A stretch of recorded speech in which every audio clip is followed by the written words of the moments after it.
Before Professor Chukwuma Charles Soludo became governor of Anambra State, Ekwulobia was already an important commercial and transportation center in Agwata. Its strategic location connected communities across Agwata and neighboring areas, including routes towards Uga and Imo State. But economic activity came with a price. The town's major junction had become increasingly pressured by vehicles, traders, pedestrians, and commercial transport operators. Instead of a modern urban traffic system, much of the commercial activity was concentrated around the road. By 2022, the Anambra State government procurement records formally identified the problem as the congestion of Ekwulobia traffic. Covering a flyover, roads, and a bus terminus, the contract eventually awarded to AG Vision Construction was valued at about 10.1 billion naira, with a planned project length of 3.95 kilometers. The problem was therefore not simply about appearance. It was about mobility, commerce, and the future of a rapidly developing town. When Soludo assumed office in 2022, Ekwulobia became one of the locations where his administration's urban regeneration philosophy would become highly visible. In March 2023, Soludo officially flagged off the construction of the Ekwulobia Flyover and an ultra-modern bus terminal. The plan went beyond a single bridge. It included adjoining roads and other supporting infrastructures intended to reorganize movement through the town. During an inspection in July 2023, Soludo described the objective as transforming Ekwulobia into a modern town. The administration's argument was straightforward. If Ekwulobia was becoming an increasingly important commercial center, its infrastructure had to evolve with it. The transformation was therefore designed around a combination of transportation infrastructures, road expansion, and urban planning. And this was only the beginning. The real test would be whether projects could change how people actually moved, traded, and experienced Ekwulobia. The site of the Ekwulobia Flyover construction is a hive of activity as Anambra State Governor Professor Chukwuma Soludo, alongside his wife, daughter, the Commissioner of Works, and other relevant stakeholders, visit to ascertain the level of work done on the project. Work is at an advanced stage as the support beams are up, and out of the 33 pre-stressed gathers to be mounted, 20 have been completed.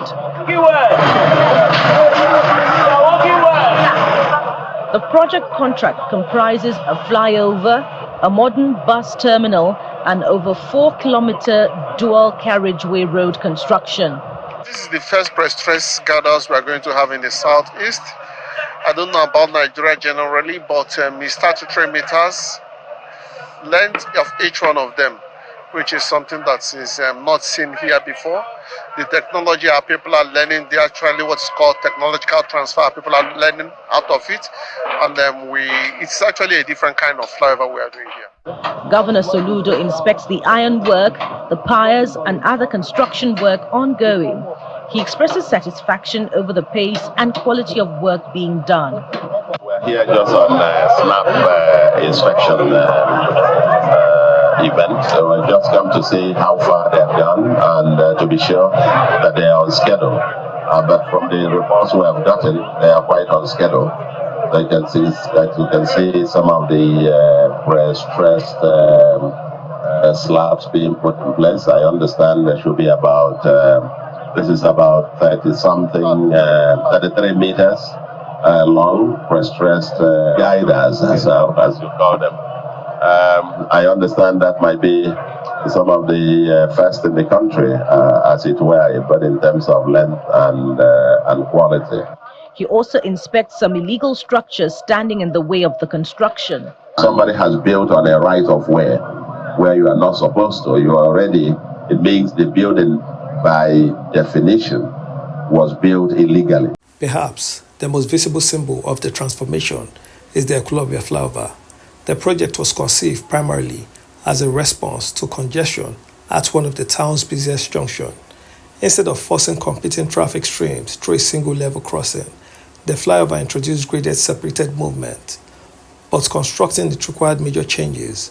Road corridors were expanded, and existing roadside commercial activities had to be reorganized. By 2025, the flyover had become one of the most recognizable landmarks of Ekwulobia, and by July 2026, the Anambra State government announced that the Ekwulobia Flyover and the Amawbia Uga Dual Carriageway were being prepared for commissioning as part of the state's 35th anniversary activities. The transformation was therefore no longer just a construction site. Ekwulobia was beginning to look and function more like a deliberately planned urban center.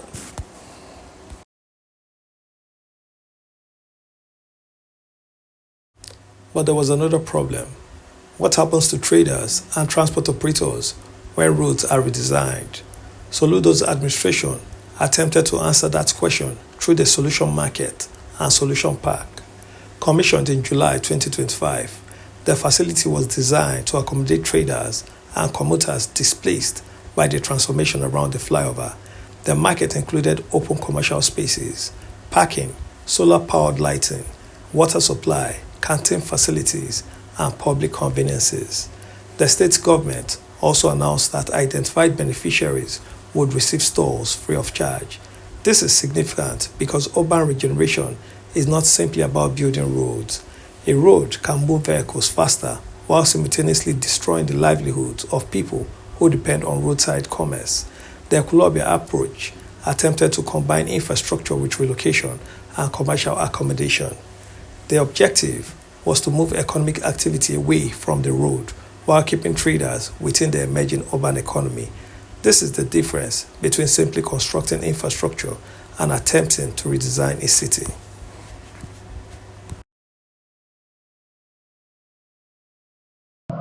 The inspection team then moves to Ekwulobia Township Stadium, where the pace of work is a bit slow. As the contractor tries to explain to the governor, the community members urge him to look into the contract and help accelerate the project. The inspection ends on a convivial note as the governor assures them of accelerated work while appealing to the people to stop building indiscriminately around the stadium, as all unauthorized buildings must be taken out. The biggest change may ultimately be bigger than the flyover itself. The Amawbia Ekwulobia Uga corridor is being transformed into a dual carriageway, creating a broader transportation link through the region. The significance is strategic. Ekwulobia sits within a network connecting communities in Anambra South and routes extending towards Imo State. Better roads can reduce travel friction, improve movement of goods, and potentially expand the geographical reach of businesses operating from the town. Reports in 2025 described Ekwulobia as one of the major urban centers benefiting from Anambra's road expansion program, and the state's government's July 2026 announcement placed the flyover and dual carriageway among projects scheduled for commissioning. So the story of Ekwulobia is no longer simply about fixing a notorious junction. It is about positioning a growing commercial town within a wider regional transportation network. Speaking to the ABS, the project manager, Engineer Badwi Musa, explained that the drainage measures 1 meters by 1 meters throughout the stretch. He noted that the project timeline runs until 2027 for completion and handover, but assured that efforts are being intensified to deliver the job ahead of schedule. Engineer Musa also expressed appreciation to Governor Chukwuma Soludo for the confidence reposed in them, pledging to execute the project strictly according to specifications for the benefit of the host communities, whom he described as very cooperative. Thanks the state government of Anambra for this trust and chance and to grant this project to us. We did our best to fulfill our promise against them. In their separate remarks, the President General of Amawbia Community, Mr. Nonso Nwobo, represented by Obinna Ikweto, and a motorcyclist who is a resident of Ndiowu, Mr. Zubike Wangu, described the project as more than a dividend of democracy. They thanked the governor for the road construction and commended the contractor for the quality and speed of work, adding that the communities are giving maximum support to ensure smooth and uninterrupted operations. It has a lot of economic benefits, too numerous to mention. This is pure development coming to our side. With the dualization, every other thing is expanded. So what is the difference between Ekwulobia before and after Soludo? Before, The town had commercial importance, but the infrastructure struggled to keep pace with the pressure created by growing movement and roadside activity. After Soludo's intervention, Ekwulobia has gained a major flyover, expanded road infrastructure, a stadium, a modern market and park, and a dedicated transport facility.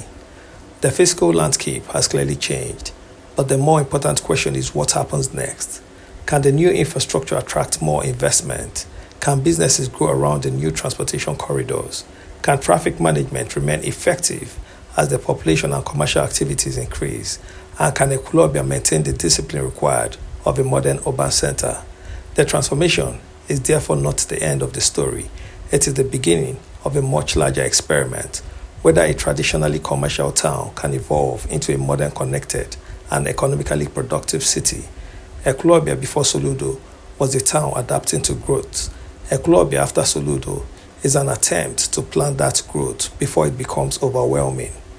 And the ultimate verdict will not come from the flyover alone. It will come from the people who live, trade, and travel through Ekwulobia every day. Ekwulobia is changing. The bigger question is this transformation enough to turn Ekwulobia into one of Southeast Nigeria's model cities? From the flyover to the expanded road networks, to the stadium, the solution market, and the new transportation infrastructure, the landscape is clearly different. But infrastructure is only the beginning. What matters now is what these projects will mean for businesses, residents, commuters, and the future growth of Ekwulobia. What do you think? Has Soludo truly transformed Ekwulobia, or is there still much more to be done? Tell us your thoughts in the comments. And if you enjoyed this documentary, like this video, subscribe to 1010 Media, and turn on the notification bell for more documentaries exploring the transformational development and untold stories of Southeast Nigeria. 1010 Media, documenting Africa's stories today for tomorrow.